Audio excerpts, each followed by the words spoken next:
Yeah, so I mean, that's the level of energy and effort that we're going to have to put in order for us to be able to reach the level of reward to be in the presence of God. It's going to take something that only He is going to be able to help you through.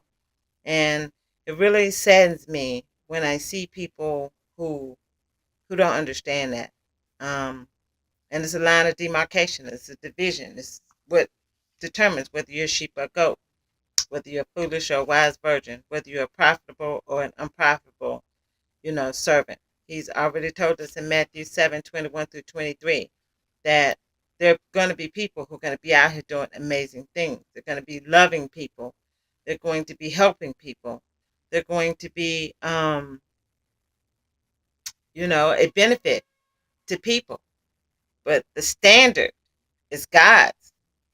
And that's what a lot of people can't get their mind wrapped around. So when they decide that they don't need God, the Father, the Creator, they don't need Him in order for them to exist, that's sin.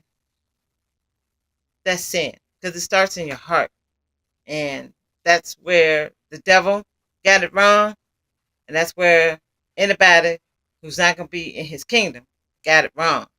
And I'm praying that you guys are not of that.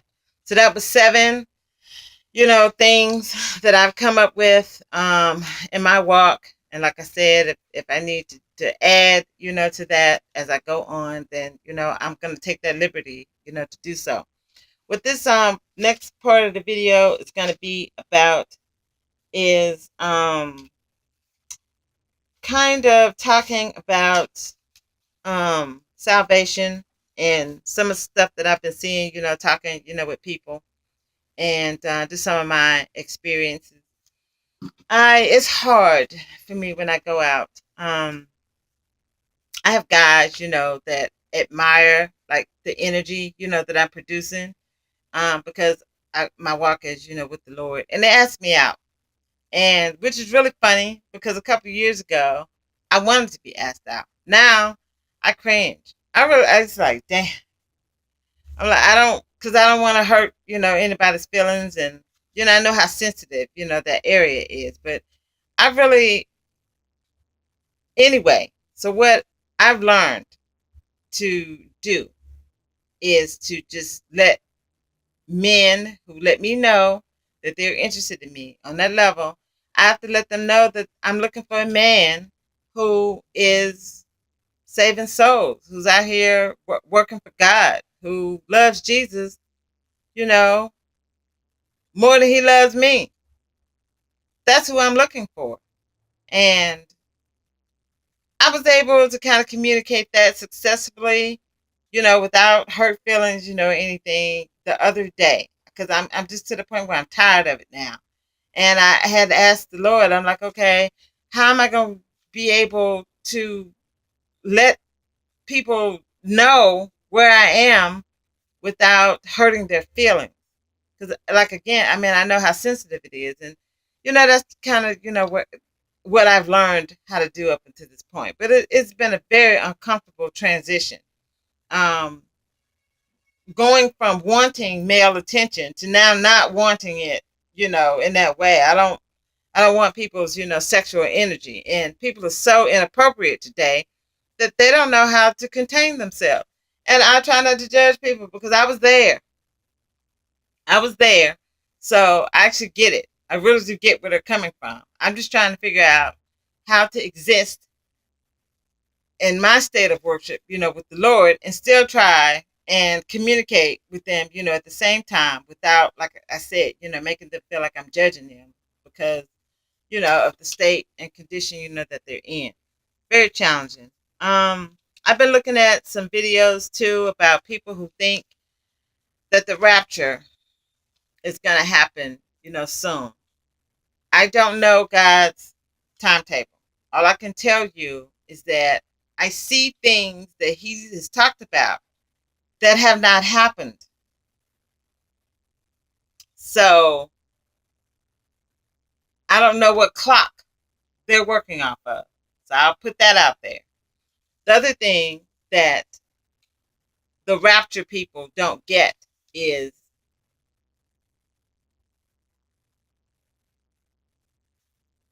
the sin. The sin. If if you have not gotten to the point where you understand the paganism that's going on inside of that Christian church, you're still hooked up to sin. I don't see him translating anyone out of here that's that enmeshed in sin. And especially people who are doing YouTube videos who are not speaking out against the sin that's going on in the Christian church. The last video that I did talking about the fakeness, of Christianity has really just given me that opportunity to see it on another level. Because, I know that he has a path that he has laid out with the thief on the cross. Very important. The part about the thief on the cross that Christians don't want to look at is that he still had to suffer and die. Once Jesus died, that's exactly what the thief on the cross was going to do. He was going to die. He didn't get let up off that cross to go out and live a life in Jesus. He died on his cross of sin. And Jesus said as a condition that he gave the last part of his life to Christ, then there is going to be that opportunity for others to do the same. That's a life of torture. That is a life of pain. That is a life of, if necessary, dying out of your sin, a literal, painful death out of your sin into glory. And why Christians think that they're going to be raptured out of here without having to do that level of work before they get out of here is ridiculous. And it's only because of the thief on the cross that opportunity is going to be available. So you have two deaths. You got two opportunities to choose how you die. And those who choose the first death are those who are going to be the wise virgins. And I just don't see how Christians think they're going to get raptured out of here. I don't see it. I see the potential for a rapture, but I don't see them being raptured out of here. And those videos, people, who I've been looking at, I don't know, if they watch my channel, or not. And I'm not going to, name names, but I don't get it. And just the way that Christians make up doctrine that's not there, in the Bible. It makes y'all sad to look at. And maybe that's why I've been looking at some of this other stuff, because there's just another level of truth that I know that's out there that I don't have to listen to Christians in order for me to be able to access it. So I'm kind of balancing my time, with some Christian, teaching and, sharing, but I'm also balancing it out, with just stuff that the world, has learned that's out there in truth, and taking it, to Jesus in prayer so that I can get that meat out of it and then leave the trash, the waste product, alone, so that I can learn and continue, to stay on my path. Some other things that, I kind of wrote down that I wanted to bring out, maybe I can get it on this video, is Hillary Clinton and some of the stuff that's going on, with her. They were talking about how she was on film, looking like a shapeshifter with her eyes and all this gyration and stuff, that she had going on. And the reporter was looking at her like, what in the world is happening with you? So that kind of stuff, her constant lying and her warmongering spirit. And I was doing some study today, well, not today, but over this time period. And part of what I came across was Ahab and Jezebel. And I mentioned this, in another video, that Jezebel actually has two spirits. It's not just idolatry. Because Ahab, if you go back and read, Jezebel came out of Babylon. She was not of the Israelite, community. And Ahab was. So he formed an alliance like Solomon, did, and end up, marrying this crazy, idolatrous Babylonian type spirit of Jezebel. But Jezebel also had a murderous spirit. So if we go back and we look at what she said to Elijah, Elijah was so scared of Jezebel, he got up and ran when she said that she was going to kill him. She was going to do everything she could to kill him. He believed her too. And he forgot about the power and the strength and the might, of God. And he ran away. And so, that murderous, warlike spirit is the same thing that Hillary Clinton possesses. And every time I look at the news, and I've actually stopped looking at it less, which is good because I needed to free myself, from it. It was starting to take me, to a place that, I don't want to go.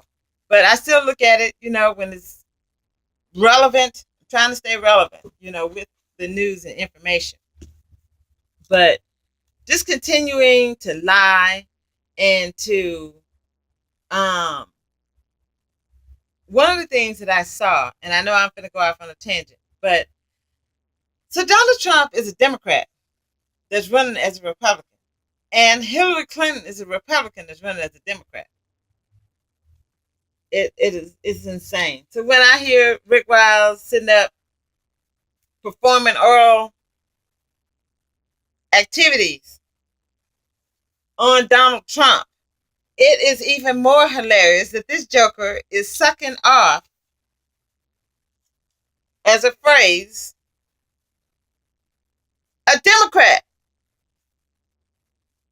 swearing up and down that he got Republican ideals that he's championing. And it really makes conservatives look even more ridiculous to me. I mean, I've been looking at Democrats be stupid, for a while, because I came out of the Democratic Party in 2012. About the same time I was coming out of Christianity. I left politics and religion alone about the same time. So I've been looking at Democrats like that for a minute. But yeah, I never did see Republicans in that same light until now. And it's really sad. So, again, just really wanted to reiterate that and show a level of what I understand about the Jezebel spirit and what I'm seeing, with Hillary Clinton. And I think that that's going to be the end of this video. So hopefully when I go back and watch everything, it'll be something that I can put up and that will be glorifying, to God, and able to give a level of encouragement, to those out there who are struggling to stay on the path, that He has set before us. And I hope that there is something that I'm sharing, again, in my testimony, that will enable, you to do that. I don't have people in my life, to give me and reach out to give me that level, of encouragement that I've found this thus far, on YouTube. Some of the, and I'm trying to learn how to get over that. And with prayer, you guys, if you can help me with it. One thing that the people that I do subscribe to, I use these principles. I see so much that I disagree with them, but I strive and struggle to stay connected with them on the things that I do. And I hope that what I'm bringing to my videos is something that I'm learning, that I can do better, that I'm seeing, that I'm not seeing, in theirs. And I want someone else to do that same thing. And I've said this before. Anything you see me that I'm not doing, that I could be doing better, you do it. When you get up and go and make your YouTube videos, learn from my mistakes so that you can do even better in your communication than what I'm doing. And I'm letting you know that this is an evolution, for me. So, I haven't, and one of the, Francis Chan, he's one of the few people that I really, really enjoyed, listening to. And I don't even listen to him as much because it's the stigma of him still being wrapped around Christianity. It's kind of hard for me to get around it. So I do still, pay attention to his material. I do still admire him, but I can only take so much of him, at a time. I have to do him, in pieces. So maybe that's how people, have to take my information. And if that's the case, then I understand. So I don't have any judgment or any ill will, for anyone that does, because this is hard information, it's challenging information, but it's necessary, information. And um, I'm always praying that I've said something glorifying, for the Lord and edifying, for Him. That's my first and foremost. And I hope I'm doing it in a way that it can be received by someone out there that may need to hear this level of message. So thank you for your time and attention. And um, again, if the Holy Spirit leads you to pray for me, then all prayer is appreciated. And until the next video.